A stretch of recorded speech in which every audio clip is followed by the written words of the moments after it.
Капризы погоды для этих ребят вовсе не помеха, поэтому с самого утра в палаточном лагере кипела работа. Никто не отлынивал от исполнения своих обязанностей. Жить в таких условиях ребятам придется 3 дня, поэтому продумать и организовать нужно все тщательно.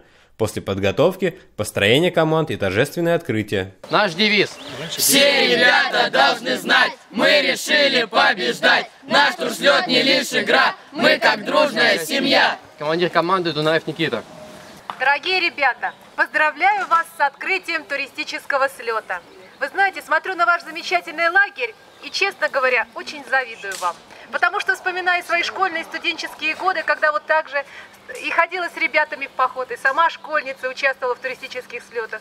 И до сих пор, поверьте, в памяти остались незабываемые впечатления. И звездное небо, и песни у костра, и каша, сваренная в котелке. А главное, что у вас есть, ребята, это возможность общаться, подружиться со своими друзьями, единомышленниками, проверить себя, на что вы способны. Потому что только самые смелые, самые решительные ребята могут оставить насиженные теплые дома постели и пойти вот сюда, в лес, чтобы спать в палатке, чтобы преодолевать трудности, чтобы, может быть, под дождем, как сегодня вам пришлось заезжать, да, зашел дождик, месить грязь, устанавливая свои палатки. Но и в этом есть замечательная романтика. И мне очень хочется, чтобы эти 3 дня прошли, ребята, и оставили у вас неизгладимые впечатления.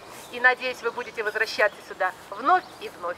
Команды из 11 образовательных учреждений Клинского района в течение 3 дней определят сильнейшего в полосе препятствий, ориентировании на местности, обустройстве палаточного лагеря, вязании узлов и многих других соревнованиях. Ну и, конечно, какой туристический слет без конкурса песен, ведь это одна из главных традиций таких походов. В Клинском районе давно проходят слеты.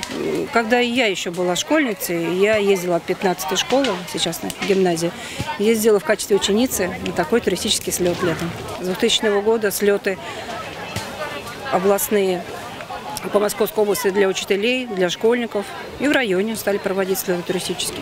Туристический слет рассчитан на 3 дня, 2 ночевки. Самый интересный день, я считаю, будет завтра, когда ребята будут проходить контрольный туристический маршрут. Самая главная задача человека – умение поставить палатку, развести костер, сварить себе элементарно хотя бы чай вскипятить.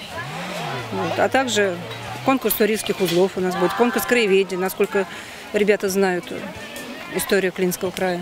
Конкурс по экологии будет через день. Летом дети должны отдыхать, но то, что происходит здесь, туристический слет, это досуг особого рода. Это досуг целеустремленных, мотивированных детей, не равнодушных, не ленивых. Они здесь собираются, они выполняют массу различных заданий, живут 3 дня в условиях леса, не боясь ни комаров и прочего всего. Это, конечно же, праздник души, это праздник для детей, это общение. Я думаю, это самое мальчишечье дело. Конечно, и девочкам нужно это все, но мальчишкам подготовка к армии, вообще к мужской жизни, уметь развести костер, доколоть дров, не бояться ночью выйти куда-то, да, пойти, у костра посидеть, послушать песни под гитару. Это же романтика. Я думаю, что мальчикам нужно все-таки нашим задуматься о том, и когда в следующем году будут формироваться такие команды туристические в школах, то в первую очередь, конечно, бежать записываться мальчикам. Атмосфера в лагере царит веселая и дружественная. По словам самих школьников, победа – это главная цель каждой команды, но не менее важны навыки, приобретенные ребятами на слете, которые бесспорно помогут им в будущем.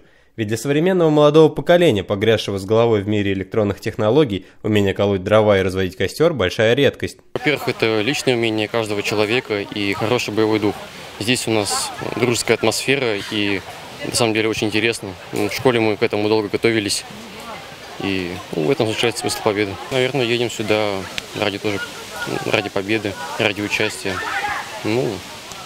Просто это интересно для каждого человека. Мы очень долго готовились к этому слету. Приходили на тренировки каждый день, старались все выполнить правильно, победить и подружиться с некоторыми из других команд. Просто провести хорошо время. О том, как будут развиваться события в палаточном лагере, вы узнаете в дальнейших выпусках программы «Мой Клин».